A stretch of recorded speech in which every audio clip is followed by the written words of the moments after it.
Bonjour.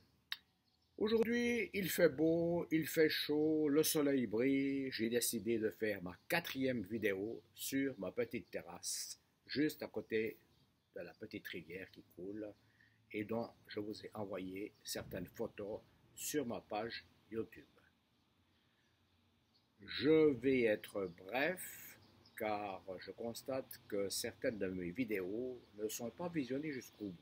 Et c'est très dommage. Une vidéo, vous devez la voir du début jusqu'à la fin. C'était une petite mise au point. Pour en revenir à ma première rencontre avec Jade, j'étais donc ressorti de son appartement enthousiaste et j'avais décidé d'écrire un livre en son honneur. Elle était une femme qui sortait de l'ordinaire, c'était un sujet excellent, je n'allais pas le laisser tomber. Je vous lis brièvement quelques extraits de la suite de mon roman, dans laquelle j'explique ce qui s'est passé. En effet, débordant d'enthousiasme suite à notre première entrevue, j'avais commencé le début de mon livre dont elle serait l'héroïne. Je n'avais pas beaucoup écrit, à peine 2 pages, mais je voulais connaître sa réaction, fût-elle positive ou négative. Comme de coutume, elle n'avait pas tardé à se manifester, et son message avait été pour le moins édifiant. Merci pour la grande surprise, tu es un très grand écrivain. J'ai déjà envoyé ton texte à un journaliste en chef et aussi à des amis. Merci, merci. Tu me fais un immense plaisir. Est-ce que tu vas venir jeudi? Bienvenue. J'aime bien lire tes articles. Je suis really happy.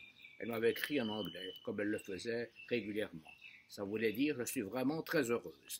Elle avait aussi ajouté c'est dommage que tu partes en Thaïlande. En effet, je l'ai bientôt quitté définitivement la Suisse pour ce beau pays que j'adore. Elle avait terminé par ces mots. Notre histoire d'amour va devenir plus forte. Avait-elle vraiment saisi le sens de ses propos? Ou était-ce tout simplement dû à son enthousiasme débordant? Je ne l'ai jamais su, ou peut-être ne l'ai-je pas compris. Depuis ce jour-là, elle m'avait littéralement inondé de messages et autant être honnête avec moi-même, je prenais beaucoup de plaisir à cela. J'avais à peine terminé la lecture d'un de ses courriels que déjà elle m'en envoyait un nouveau. On était presque à la fin du mois de février et ce soir-là, elle avait été particulièrement romantique et inspirée lorsqu'elle m'avait écrit quelque chose qui m'était allé droit au cœur, en anglais de nouveau, mais que j'avais adapté pour la langue française. Voici ce qu'elle m'avait dit. Je suis infiniment heureuse de lire ton roman. Tu es quelqu'un de très intéressant. J'étais un peu surpris. C'était bien la première fois qu'on me faisait des compliments. Quel dommage que nous ne nous soyons pas rencontrés plus tôt. Reste à Genève, je t'en prie. Je suis égoïste parce que je t'aime toujours plus. Tu me connais, tu as lu mes écrits, vu mes photos.